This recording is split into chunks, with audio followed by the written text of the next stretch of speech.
Bienvenidos a la tercera parte de la clase. Entonces, finalmente lo que pasó es que las grandes potencias y sus intereses se impusieron. La amenaza de que Estados Unidos no reconociera el Tratado de Constitución de las Naciones Unidas era demasiado fuerte como para permitírselo, porque en el fondo lo que significaba es que si existía una amenaza de un nuevo conflicto armado de escala internacional, no iba a tener este régimen internacional la fuerza suficiente como para detenerlo, y esta idea asustaba mucho. Entonces, lo que sí se incorporó dentro de la Carta de la Declaración Universal de las Naciones Unidas fueron ciertas, ay, esto no está funcionando muy bien.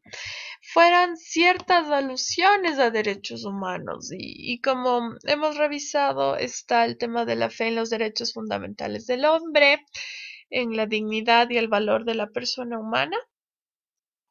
Y luego está el artículo 1.3 de la Carta, que dice que uno de los propósitos de Naciones Unidas es, y cito textualmente, realizar la cooperación internacional en el desarrollo y el estímulo del respeto a los derechos humanos y a las libertades fundamentales a todos, sin discriminación por temas de sexo, religión, y todo lo demás. Luego están los artículos 55 y 56 y ciertas especificaciones de lo que tiene que ver con el Consejo Económico Social de Naciones Unidas, que lo que hacen es conformar comisiones de orden económico y social para la promoción de derechos humanos. Y esto está apalancado en algo que ya les había mencionado en clases anteriores, que es que alrededor, casi que toda, mejor dicho, la institucionalidad de Naciones Unidas tiene relaciones directas o indirectas con el tema de la Declaración de los Derechos Humanos y el trabajo por el respeto a los derechos humanos. Am, Luego está una disposición que es esta, ¿no? La del Consejo Económico y Social de Naciones Unidas, que es clave porque el papel de este consejo es elaborar la Declaración Universal de Derechos Humanos. Ah, y otros temas ciertamente no fueron abordados, y estos son los intentos de posicionar ciertas temáticas de la Unión Soviética y no se hicieron ciertamente referencias a lo que tiene que ver con el respeto y la protección a los derechos del trabajo, y esto pasaba porque en la conferencia de San Francisco, que es de lo que estamos hablando, había resistencia para reconocer los derechos económicos, sociales y culturales porque se los consideraba parte de una ideología comunista, que era un tema bien complicado de tratar en esa época. Ah, entonces, existieron obviamente países latinoamericanos que quisieron insistir en esto de que se cuente con un catálogo de derechos humanos que orienta el desempeño de Naciones Unidas, pero lo que se hizo fue más bien encargar al comité que estaba encargado de la redacción de la carta, incorporar una recomendación para que una vez se creen Naciones Unidas se emprenda inmediatamente de la elaboración de la Declaración de Derechos Humanos, y esto sí fue acogido. El detalle fue que se pidió oficialmente a la Comisión de Derechos Humanos preparar el proyecto de la Carta de Derechos Humanos. Y bueno,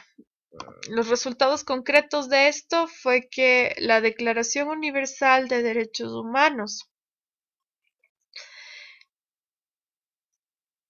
fue el resultado de 4 meses de trabajo después de que la Carta Constitutiva de la ONU entrara en vigor. Y esto sucedió luego de la ratificación de la Carta de los 5 miembros permanentes del Consejo de Seguridad de Naciones Unidas. Y como ya les dije, para esto el presidente fue una lucha ideológica de importancia. Está de más decir, ¿no?, que los miembros del Consejo de Seguridad son Estados Unidos, está Francia, está Inglaterra, está China y está la ex Unión Soviética. Y ellos, ciertamente, todos ellos establecieron sus reparos de incluir um, la Declaración de Derechos Humanos dentro de la Carta Constitutiva de Naciones Unidas. Entonces, con esto quedaron dos asuntos súper claros. El primero fue el de el que no se suspendieron las resistencias a esta unificación porque seguían existiendo violaciones a derechos humanos dentro de las circunscripciones territoriales, de los territorios nacionales de estos estados. Y el tema es que no, estas grandes potencias no querían que la comunidad internacional les pudiera decir algo al respecto, por eso no querían ligar los instrumentos internacionales entre sí. Ah, entonces, el redactar la declaración iba a requerir, y aquí hasta le especifiqué, ¿no?, todos los territorios que antes contemplaban la Unión Soviética. Entonces, lo que implicaba la redacción de la Declaración de los Derechos Humanos requería no solamente alta calidad técnica, sino también tacto político para que la carta pudiera aprobarse como se aprobó, que eso hemos revisado en clases anteriores.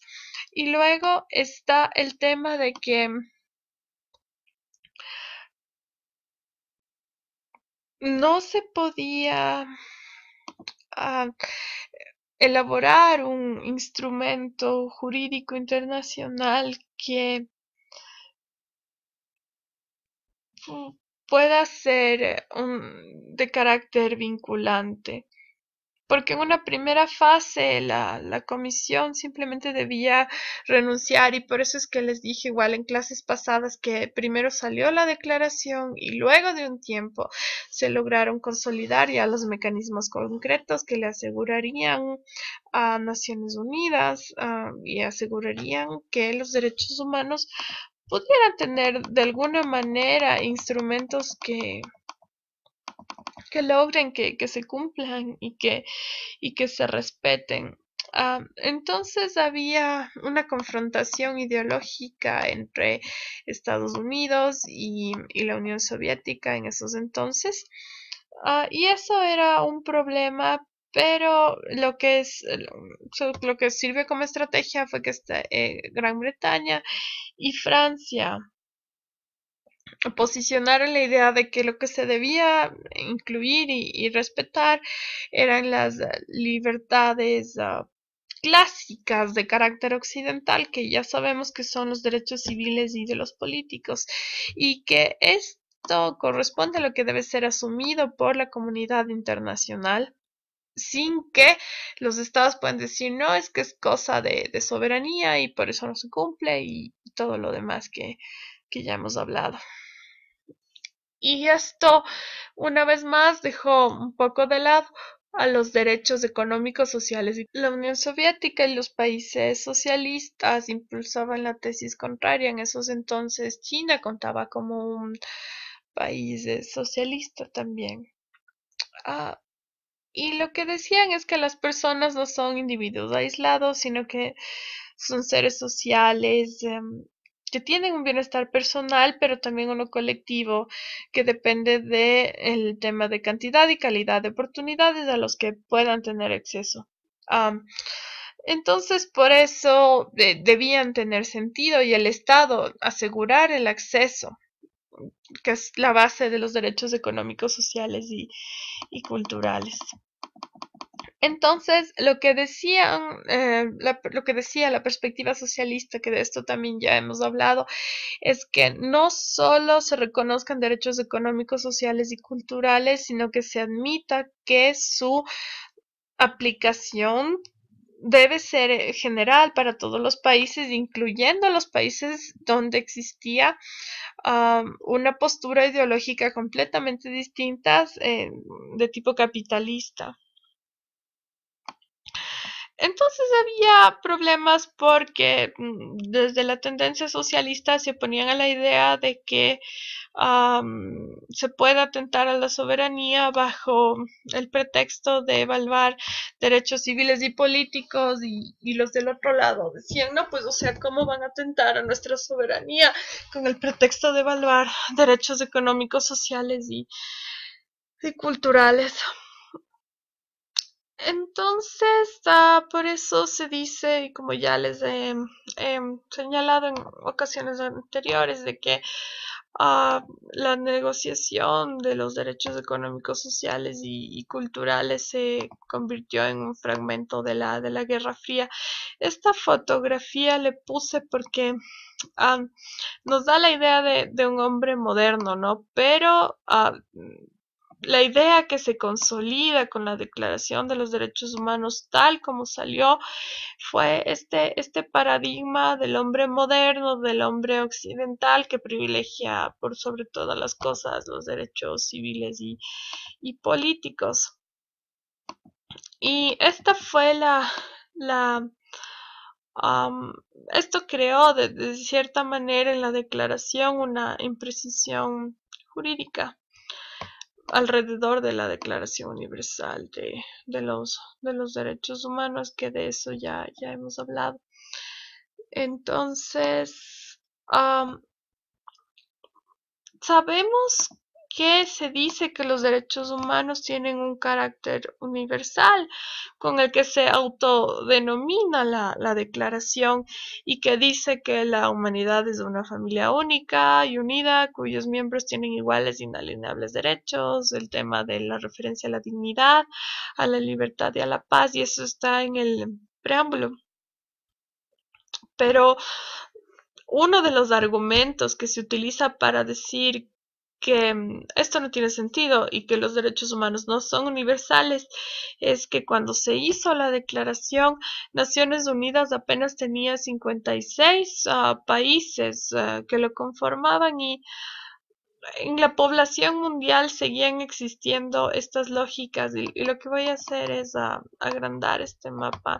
donde está la Unión Soviética, pero también está parte del mundo, esa parte del mundo, ¿no? Está Europa, está África, pero en muchos lugares, ¿no? Como la India, en muchos sectores de África todavía existían estas relaciones de dominación coloniales directas o formas más bien camufladas de colonialismo, que lo que les hizo fue evitar o negarles la oportunidad de participar directamente y con un grado importante de influencia en cómo se originó Naciones Unidas y cómo se planteó en primera instancia la Declaración Universal de Derechos Humanos. Ciertamente estaría de más decir que el papel de un Estado tan pequeño como el Ecuador no fue muy importante en la elaboración de la Declaración Universal o en el origen de Naciones Unidas, pero que sin embargo desde Latinoamérica y el Caribe se posicionaron ciertos temas que, como sucede en las instituciones internacionales, en el largo plazo se lograron consolidar. Esta sería la tercera parte de la clase y la última en lo que tiene que ver con regímenes internacionales, Naciones Unidas y la Declaración Universal de Derechos Humanos. En la siguiente parte de la clase de hoy, que sería la cuarta parte, vamos a hacer referencia a los derechos de niños, niñas y adolescentes específicamente, y vamos a abordar muy específicamente este tipo de contenidos. Gracias.